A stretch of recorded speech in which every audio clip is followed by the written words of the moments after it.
আসসালামু আলাইকুম, সবাই কেমন আছেন? আশা করি সবাই ভালো আছেন। আজ আমরা শিখব আইসিটি এইচএসসি আইসিটি আলিম চ্যাপ্টার 3 নাম্বারিং সিস্টেম। এর আগের ভিডিওতে আমরা শিখছিলাম যে নাম্বারিং সিস্টেম কি, নাম্বারিং সিস্টেম কয় প্রকার এবং প্রত্যেক প্রকারে উদাহরণ সহ বিস্তারিত শিখছিলাম। এখন আমরা শিখব যে নাম্বারিং সিস্টেম কিভাবে একটা থেকে আরেকটা কনভার্ট করতে হয়। আমরা প্রথমে শিখব ডেসিমাল থেকে কিভাবে বাইনারি, অক্টাল এবং হেক্সাডেসিমাল আমরা যাইতে পারি। এখন স্বাভাবিকভাবে আমরা সবসময় এই জিনিসটা মনে রাখবো, যখন ডেসিমাল সংখ্যা থেকে আমরা অন্য যে কোনো সংখ্যায় যাব, যেমন বাইনারি, অক্টাল এবং হেক্সাডেসিমাল।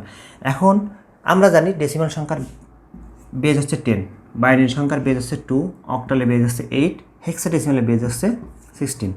এখন আমাদের ফার্স্ট কাজ হবে, আমরা যখন ডেসিমাল থেকে বাইনারিতে যাব, ডেসিমালের যে বেসটা আছে এই বেসটা কোনো কাজে আসবে না বা এর কোনো মূল্য নেই। তখন আমরা যে সংখ্যায় যাব, আমরা ফার্স্ট আছে বাইনারি, তাহলে আমরা বাইনারি সংখ্যায় যাব। বাইনারি সংখ্যার বেজ হচ্ছে 2। এই 2টাকে কি করব, এই যে সংখ্যাটা আছে স্বাভাবিক আমরা প্রথমে এইটারে করব, করার পর এই সংখ্যাটারে কি করব, 2 দ্বারা ভাগ করব। ভাগ করে ভাগফলটা রাখবো পাশে এবং ভাগশেষটা পাশে রাখবো। এখন ডেসিমাল থেকে বাইনারি যাব। এখন স্বাভাবিকভাবে এখানে আছে 25টারে আমরা কি করব, এইটা আসছে ডেসিমাল থেকে বাইনারিতে নিয়ে যাবো। তাহলে এই আপনার বাইনারি যেটার করব এটার বেস হচ্ছে 2। এখন তাহলে এই ডেসিমাল সংখ্যাটাকে আমি 2 দ্বারা ভাগ করব। ভাগ করে ভাগফলটা এখানে রাখবো আর ভাগশেষটা এখানে রাখবো। এখন স্বাভাবিকভাবে 2 দিয়ে যদি আমরা 25কে ভাগ করি, ভাগ করার পরে এটা ভাগ করলে এখানে আসবে 12, এখানে 12 আসলে এখানে ভাগশেষ আসবে 1। তাহলে আমরা স্বাভাবিকভাবে ভাগশেষটা এখানে রাখবো 12 আর ভাগফলটা রাখবো 12 আর ভাগশেষটা হবে 1।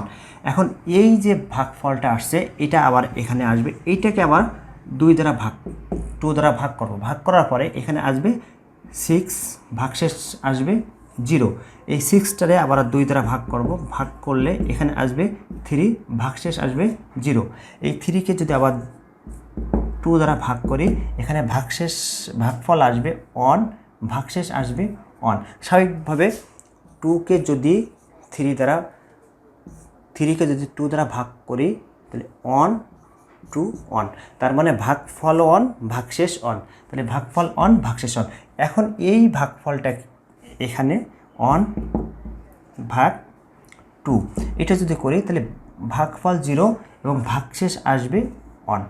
এখন আমার ভাগের কাজটা সম্পূর্ণ হলো। এখন আমার কাজ হবে যে এটা নিচ থেকে উপর দিকে, তার মানে আমি নিচ থেকে উপর দিকে এটা আসবো।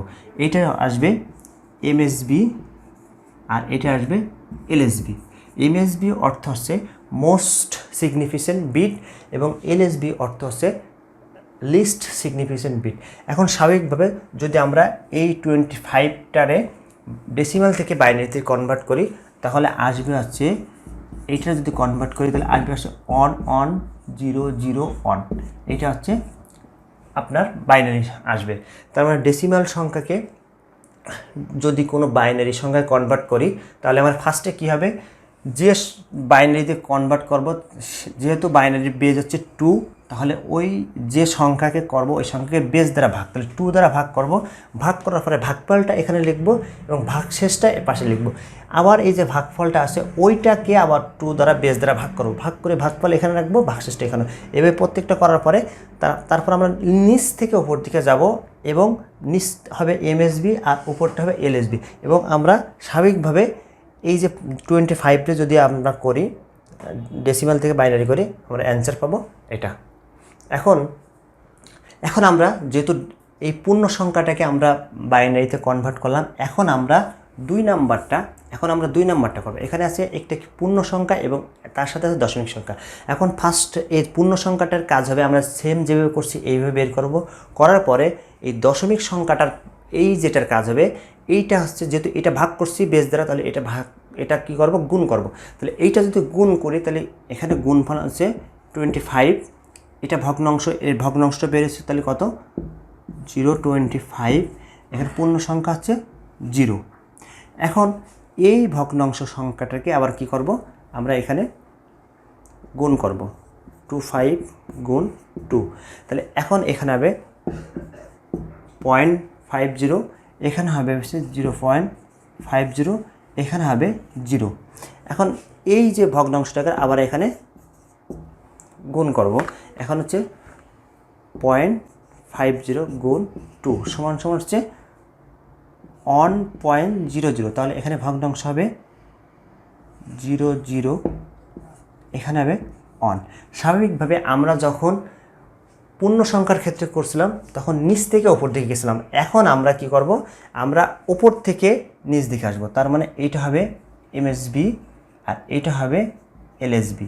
তার মানে যদি আমরা 125 রে করি, এইটা যদি আমরা 0.125 রে, এইটা হচ্ছে 001। যদি 0.125 রে আমরা ডেসিমাল থেকে বাইনারি করি তাহলে আসবে 001। এখন যদি এই দুইটা একসাথে করি তাহলে স্বাভাবিকভাবে অ্যান্সার আসবে কি 255, এটা আসবে 11001.0012। আজকে আমরা শিখলাম কিভাবে ডেসিমাল থেকে বাইনারিতে কনভার্ট করা যায়। এখন সার সংক্ষেপ, প্রথমে আমরা কি করব, যদি পূর্ণ সংখ্যার ক্ষেত্রে হয় তাহলে পূর্ণ সংখ্যার ক্ষেত্রে কি করব, জাস্ট সংখ্যাটা লিখব, লেখার পর বাইনারি বেস যেহেতু 2 দ্বারা ভাগ করব, ভাগ করে ভাগফলটা এখানে লিখবো, ভাগশেষটা এখানে। এইভাবে যতক্ষণ যাবে ততক্ষণ শেষ করব। করার পরে নিচ থেকে উপর দিকে আসবো, নিচ থেকে অ্যান্সার আসবে নিচ থেকে উপর দিকে। আসার পরে যদি শুধুমাত্র পূর্ণ সংখ্যা থাকে তাহলে এইটাই শেষ। যদি পূর্ণ সংখ্যার পরে এরকম দশমিক আকারে আসে, দশমিক সংখ্যা আসে, তাহলে দশমিক সংখ্যার আগে পূর্ণ সংখ্যাটা সেভাবে বের করব। করার পরে দশমিক সংখ্যাটার কি করব, এই জাস্ট এখানে আগে করছিলাম ভাগ, এখানে করব গুণ করে গুণফলটা ভগ্নাংশটা পূর্ণ সংখ্যাটা। এখন এইটা এভাবে বের করার পরে জাস্ট উপর থেকে আমরা নিচের দিকে এইটারে আমরা সাজায় লিখব। লেখার পরে এই যে 0.125 যে যদি এই ডেসিমাল থেকে বাইনারি করে 001 হয়। এখন যদি এই দুইটা একসাথে থাকে তাহলে আমাদের অ্যান্সার হবে এটা। আজকে তাহলে আমরা শিখলাম ডেসিমাল থেকে বাইনারি যাওয়ার প্রক্রিয়া। এরপর শিখবো আমরা কীভাবে ডেসিমাল থেকে অক্টাল সংখ্যা যাওয়া যায়।